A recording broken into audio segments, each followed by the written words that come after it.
No último sábado, dia 19 de abril, nós tivemos a WrestleMania 41, noite 1. E no vídeo de hoje eu vou passar para vocês as minhas impressões sinceras a respeito dessa noite. Pode ser que não seja aquilo que você está esperando, mas eu preciso falar com vocês de coração aberto. Não se esqueçam, é um vídeo simples, feito de fã para fã, com o objetivo de conversar com você a respeito de WWE. Então, além de deixar o like, porque isso incentiva bastante, para que eu venha aqui fazer os vídeos para vocês, comentem as impressões de vocês desse primeiro dia de WrestleMania. E não se esqueçam que dia 20 de abril, no domingo, mais especificamente hoje, teremos a segunda parte. Então, antes de falar o que eu achei da noite no geral, vamos falar de luta por luta. A WrestleMania 41 Noite 1 foi aberta com um combate válido pelo título mundial dos pesos pesados, onde o campeão Gunther defende o seu título contra Jey Uso. No final, depois de uma sequência de splashes e de um sleeper hold, Jey Uso faz Gunther dar o tap out e se torna o novo campeão mundial dos pesos pesados. E depois, quando comemorava com o público, o seu irmão Jimmy Uso apareceu e comemorou junto com ele. Sobre o combate em si, eu achei um combate interessante. O Jey Uso não é um lutador muito bom tecnicamente falando, então eles colocaram alguns elementos que eu achei interessante para produzir alguns false finishes, como por exemplo o Gunther distraindo o juiz e acertando a cabeça do Jey com o título mundial. Depois indo pro splash, contagem de 2. Depois o Gunther aplica o sleeper hold no Jey Uso, que foi um false finisher muito interessante. Naquele momento, se você fosse um fã do Jey Uso, você com certeza ficaria de cabelo em pé com medo dele perder. Mas, como eu disse, no final quem vence é o Jey Uso, obrigando o Gunther a dar tap out depois de uma grande sequência. Nós vamos agora ter que falar do elefante branco na sala, tá? Se houvesse uma storyline entre um heel, um babyface, onde durante semanas o heel colocasse o babyface numa sleeper hold de uma maneira frequente e tivesse atacado de forma brutal o irmão desse babyface, se quando chegasse no dia da WrestleMania, finalmente o babyface pagasse com a mesma moeda e fizesse o heel desistir com a mesma manobra de submissão, seria um booking ruim? Não. O booking não é ruim. O problema não é o booking. O problema são os envolvidos. Mais especificamente, o problema é a falta de respeito que os fãs sentem pelo Jey Uso. Os fãs hardcores não veem o Jey Uso como alguém a ser levado a sério. O problema é o Jey Uso fazer alguém como Gunther dar tap out em plena WrestleMania. Eu me pergunto como que vai se desenvolver essa queda de braço entre os fãs casuais e os fãs mais nichados, os fãs hardcores. Por enquanto, o Jey Uso tá bem. A WrestleMania teve por volta de 61 mil pessoas e não teve uma vaia para ele. O Cody Rhodes, com certeza, nessa segunda noite vai ser muito mais vaiado do que o Jey Uso, que sequer foi vaiado. Então, por enquanto, tá indo bem. O Jey Uso vende bastante merchandise, a crowd gosta dele e tudo mais. Mas, e esse crescente ódio que ele está tendo nas redes sociais? O Jey Uso, ele é odiado tanto na IWC brasileira quanto na IWC americana. Seja lá outras também IWCs, porque o inglês é a língua universal, então a gente às vezes nem sabe de onde está vindo tais comentários. Então, vai ser interessante. Por enquanto, o Triple H está apostando no público consumidor, no público que paga ingresso, no público que compra mercadorias. Até quando isso vai dar certo? Aí eu não sei. Vai ser interessante observar isso. Perdão, pessoal. A gripe atacou bastante, né? Então, nós tivemos uma opening bem polêmica. Previsível, talvez não final, mas que me deixou curioso para saber até quando essa queda de braço entre os dois nichos de fãs vai perdurar. E quem vai vencer no final? Será que o Jey Uso vai continuar no topo por muitos e muitos anos, mesmo ao desagrado de pessoas como nós? Ou será que vai chegar um momento que o Triple H vai ver que apostar em alguém como o Jey Uso talvez não foi a melhor aposta a longo prazo? Vamos observar. O segundo combate da noite foi o combate válido pelo título mundial de tags. Os War Raiders defenderam contra o New Day. Os War Raiders e o New Day são uma tag oficial, não foi uma tag, não foram nenhuma das duas tags formadas de última hora. Eles sabem trabalhar bem. O combate foi dinâmico, o combate teve um ritmo acelerado, teve os false finishes que sempre acontece em combates de dupla. Aquele momento onde parece que uma equipe vai vencer, e aí aparece o outro membro da outra equipe para fazer o save, aqueles false finishes interessantes e tal. E no final quem venceu foi o New Day numa manobra bem heel, aonde, obviamente, eu não lembro se é o Xavier Woods que faz o pin ou se é o Kofi Kingston, mas o outro acabou segurando a perna de um dos membros dos War Raiders e assim o New Day se tornou campeão mundial de dupla, né? Tendo um WrestleMania moment. O problema, eu acho, é que essa luta não deveria estar na WrestleMania. Talvez se essa luta tivesse acontecido num Raw pós-WrestleMania, ela teria até mais tempo. Porque foi uma luta, se eu não me engano, de 9 a 10 minutos. Não teve cara de WrestleMania. O público já estava um pouco cansado pela luta anterior. Então, por mais que não faltou qualidade técnica, não pareceu que nós estávamos diante de um combate de WrestleMania. Aí nós fomos pro terceiro combate, Naomi contra Jade Cargill. Naomi que entrou com uma team song nova. Ela foi para esse combate com a Jade. E quem assistiu meu vídeo de previsões sabe que eu estava um pouco preocupado com a qualidade desse combate, porque a Jade Cargill é verde ainda, ela é bem inexperiente, e a Naomi, por mais que seja atlética, depende bastante da qualidade da sua adversária para fazer uma boa luta. Mas a Naomi conseguiu carregar bem a Jade Cargill. A Jade Cargill ficou na parte de fazer alguns spots interessantes, jackhammers, powerbomb, mostrar a sua força. E a Naomi foi a responsável por carregar o piano. Houve momentos que, obviamente, a gente percebeu o quanto a Jade Cargill é inexperiente, como, por exemplo, momentos onde ela e a Naomi ficavam se encarando até elas terem segurança para executar um determinado spot. Mas tudo bem, pelo menos isso possibilitou que nenhum grande bot tivesse sido cometido. E eu acho que o tempo da luta também ajudou. As duas mostraram o que precisava de ser mostrado e no final, com uma sequência bem impactante, né, com um powerbomb seguindo de um Grand Slam. Eu não sei se esse é o nome do finisher da Jade Cargill, é um Grand Slam. A Jade acabou vencendo a Naomi de uma maneira bem impactante e dominante. Foi bom, foi melhor do que o que eu achei que poderia ser. Aí depois nós fomos para o quarto combate da noite, combate válido pelo título americano, entre Jacob Fatu desafiando o campeão LA Knight num combate muito interessante. Muita gente achou que poderia ser um squash match. Não foi, os dois lutadores mostraram tudo que tem, a ponto de eu poder dizer para vocês que foi o melhor singles match dos dois lutadores desde que eles estão na WWE. Isso é até mais significativo no caso do LA Knight, porque está na WWE há mais tempo do que o Jacob Fatu. Mas foi um combate digno de uma title match numa WrestleMania. Houve um momento onde o Jacob Fatu fez um springboard moonsault e o LA Knight contra-atacou no BFT of a nowhere, mas o Jacob Fatu conseguiu colocar o seu braço na corda. E no final, depois de uma grande sequência, o Jacob Fatu conseguiu aplicar uma série de springboard moonsault e venceu o combate, se tornando o novo campeão americano. Eu gosto bastante dos dois, principalmente do Jacob Fatu. Ele tem presença, tem carisma, tem aparência, tem mic skill, tem ring skill. Ele é o futuro da WWE. Eu espero que ele consiga se comportar de maneira ética e profissional, que esteja sempre saudável, porque Jacob Fatu é uma grande aquisição para a WWE e lutadores como ele garantem o futuro da empresa.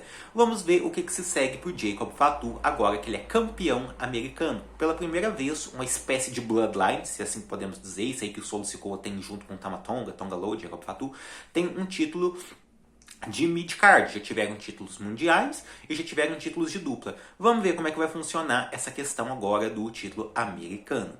Aí depois nós fomos pro combate entre o El Grande americano contra o Rey Fenix, não o Rey Mysterio, porque alguém teve a brilhante ideia de fazer o Rey Mysterio lutar no último SmackDown antes da WrestleMania e o Rey Mysterio se lesionou. E aí nós fomos para esse combate entre o Rey Fenix e o El Grande americano. O El Grande americano que finalmente provou que não era o Chad Gable. Quem viu o video packet, né, a promo, escutou a voz do El Grande americano e viu que não tem nada a ver com a voz do Chad Gable. E aí o El Grande americano fez uma entrada sensacional. Que entrada boa, meu Deus do céu. Bem anos 80, 70. Eu achei muito interessante. Aí depois veio a entrada do Rey Fenix. Antes do combate começar, o El Grande americano se dirigiu à plateia, aonde ele encontrou o Van Kingle, aquele grande lutador da AAA, porque a WWE conseguiu comprar a AAA, a AAA. E aí ele acabou, o El Grande americano, sendo atacado pelo Van Kingle, mas ele lutou. Ele lutou com o Rey Fenix e eu fiquei triste, porque o combate teve só 7 minutos. Isso é compreensível, porque foi um combate que teve pouco tempo de preparação. E mesmo com esse pouco de tempo de preparação, percebeu-se que o El Grande americano, muito inspirado nos golpes do Chad Gable, é um excelente wrestler. Ele e o Rey Fenix fizeram uma grande apresentação curta, mas grande em questão de qualidade. No final, o El Grande americano, de maneira muito inteligente, colocou aquele metal que ele costuma colocar dentro da máscara e acabou se aproveitando disso para cabecear o Rey Fenix e vencê-lo pulando da terceira corda. Pois é, né? Não tivemos o Rey Mysterio contra o El Grande americano, mas o El Grande americano venceu na WrestleMania igual eu achei que ele faria, mesmo se ele tivesse enfrentado o Rey Mysterio. Combate curto, porém de muita qualidade. E aí depois nós vamos seguir para o outro combate, o penúltimo da noite, combate válido pelo título feminino da WWE, a campeã Tiffany Stratton, que teve uma entrada dentro de uma caixa de boneca Barbie, né? Foi muito legal isso, enfrentou a sua desafiante, a vencedora do Royal Rumble, Charlotte Flair. Eu estava muito curioso para esse combate, porque as duas tiveram aqueles problemas durante a construção da rivalidade, onde ambas saíram do script. Então eu queria saber se haveria uma confusão durante o combate, alguma tensão real, quem sabe golpes entrando de uma maneira mais agressiva, e pode-se dizer que talvez entrou, porque a Tiffany Stratton acabou perdendo um dente. Eu confesso que eu não vi, tá? Eu fui muito desatento em relação a isso, mas muita gente comentou, e eu acredito, porque todo mundo falando, depois eu vou acabar revendo, o combate em si, ele foi um combate normal, ele não teve nenhuma confusão ou coisas do gênero, porém, apesar dele ter tido boas ideias, algumas sequências interessantes, houve momentos talvez de falta de comunicação e nervosismo entre as duas, que impediu que o combate estabelecesse alguma ligação com o público que não reagiu de uma maneira tão positiva. Eu fiquei até um pouco triste, porque eu acho que o público poderia ter ajudado um pouco mais. O combate teve sim momentos muito bacanas, da Charlotte Flair trabalhando na perna da Tiffany Stratton e a Tiffany Stratton aproveitando do joelho da Charlotte Flair, que foi, operado, ela ficou fora durante mais de um ano, a gente sabe muito bem como é que foi isso. A Charlotte aplicou o Figure 4 na Tiffany, que aproveitou dessa lesão no joelho da Charlotte. A Tiffany tentou aplicar o seu Priest Moonsault e a Charlotte contra-atacou, utilizando a perna, o que obviamente comprometeu também um pouco para a Charlotte no combate. Tivemos algumas sequências interessantes, mas como eu disse, o nervosismo estava lá. Nós tivemos alguns momentos onde houve alguma perda, elas tentaram fazer alguma coisa aqui, tentaram fazer alguma coisa ali, infelizmente não foi possível. E a conexão com a crowd acabou não acontecendo. É aquele típico combate que de 1 a 10 você acaba dando 6,5. Mas pelo menos compensa, porque eu pensei que a Charlotte Flair venceria. E no final quem venceu foi a Tiffany Stratton. Depois de muitas tentativas, ela consegue aplicar o Priest Moonsault na Charlotte Flair e vence o combate. Vamos ver o que vai ser dali pra frente, né? E aí nós chegamos no main event.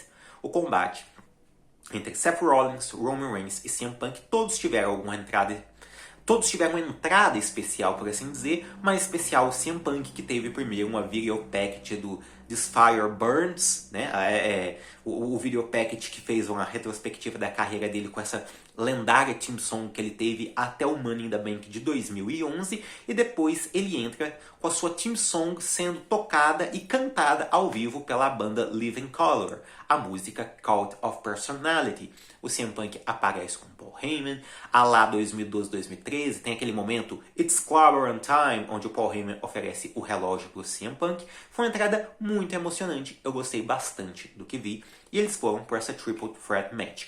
Uma Triple Threat Match que foi sensacional. Houve momentos em que eles foram para a plateia, mais especificamente o CM Punk e o Rollins, quando eles estavam voltando, o Roman Reigns voa pra cima deles num momento muito bom. Eles foram pro ringue, houveram vários momentos de false finishers muito interessantes entre o Punk e o Roman e o Rollins e o Punk. Teve um momento onde ele já aconteceu outras vezes, mas não da maneira como foi, né? Do Reigns tentar o Spear no Rollins e o Rollins contra-atacar com pedigree, joga o CM Punk pra fora, faz o curb stomp no Roman Reigns dá kick out. Houve um momento que eu acho muito bom a nível de storytelling, onde o Rollins tenta convencer o Roman Reigns a se unir a ele para eles tirarem o CM Punk da equação e depois resolverem juntos. E eles iam aplicar o Shield Bomb em cima do CM Punk, mas acaba que o Roman Reigns engana o Rollins, ataca o Rollins, e é o Roman Reigns que aplica tanto o Powerbomb no CM Punk quanto no Rollins, né? Ele leva o Rollins pro ringue, aplica o Spear, mas o Rollins dá kick out. O combate estava tão interessante que, mesmo todo mundo sabendo que haveria um momento em que o Paul Heyman teria um papel significativo, muita gente ainda acreditava que o combate poderia acabar sem o Paul Heyman se envolver diretamente. Então foi muito bacana, os três tiveram um entendimento muito bom, até que houve aquele momento onde o Punk aplica o Gold Sleep no Rollins, o Reigns aplica o Spear no Punk, o Rollins aplica o Stomp no Punk, no Roman, perdão. Todos estão caídos e é o momento do Paul Heyman. Ele leva a cadeira para o ringue, a gente fica na dúvida para quem ele vai ajudar, ele dá a cadeira para o CM Punk. Quando o CM Punk vai usar a cadeira no Roman Reigns, o Paul Heyman aplica o Low Blow no Punk. Naquele momento, eu acredito que quem assiste WWE há pelo menos 2 anos já sabe o que iria acontecer depois. E foi exatamente o que aconteceu.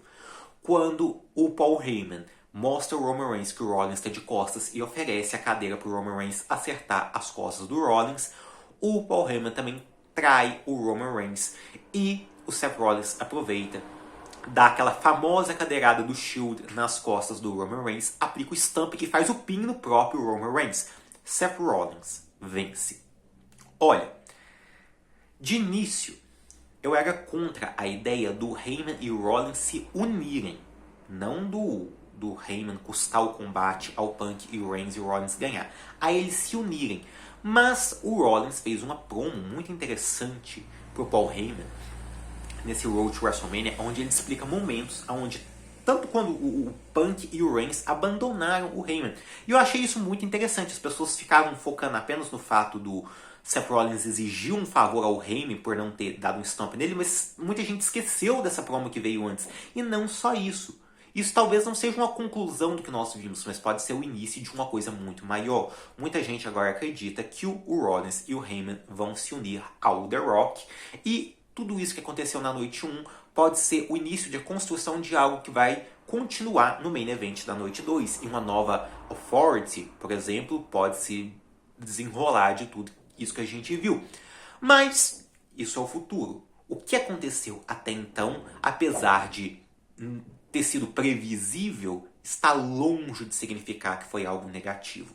Foi muito bom, o Punk teve o seu Main Event, o Roman foi tratado com a grandiosidade que ele tem, e o Rollins, que é o underdog do combate, acabou saindo por cima num Main Event épico, sensacional, uma grande Triple Threat Match. Vou ser sincero, foi minha Triple Threat Match preferida de todas as WrestleManias até então. Foi um momento que para muitos fãs salvou a noite 1. Então, o que eu achei no geral? No geral, eu tava achando a noite 1 da WrestleMania mediana. Porque o combate do Jey Uso com o Gunther, o problema não foi totalmente a qualidade do combate e o finisher. Foi quem estava envolvido. Era o Jey Uso e era o Gunther. O segundo combate do New Day com os War Raiders. Foi um bom combate, só que infelizmente foi de Raw, não de WrestleMania. O terceiro combate entre a Naomi e a Jade Cargill foi aquele que tinha que ser, decente, talvez até melhor do que eu esperava, mas não tinha cara de WrestleMania. Só que isso não se repetiu com LA Knight e Jacob Fatu, que fizeram uma grande luta pelo título americano. Falei em americano, o El Grande americano vencendo o Rey Fenix num combate muito bom, mostrou o talento deles, mas poderia ter sido um combate com uma duração maior se não fossem as circunstâncias. E Charlotte Flair contra Tiffany Stratton foi decente, porém decepcionante. Então, estava sendo uma WrestleMania mediana até então, mas o Main Event fez com que pelo menos essa primeira noite terminasse com um gosto um pouco mais doce na minha boca. Eu posso dizer para vocês que eu não sei se algum dia eu vou rever essa primeira noite da WrestleMania, mas também não teria nenhum problema caso precisasse de rever. Não foi nada que me ofendeu, só foi algo que talvez seja normal, bom, porém com um final épico. Então, de certa maneira, eu dou para essa primeira noite da WrestleMania uma nota 7. Eu acho que tá bom, né? Mas e você? Que nota você dá para essa primeira noite da WrestleMania e o que você espera para a segunda noite da WrestleMania? Deixa aqui nos comentários, pessoal. Deixa um like caso tiverem gostado. Até a próxima aí. Tchau!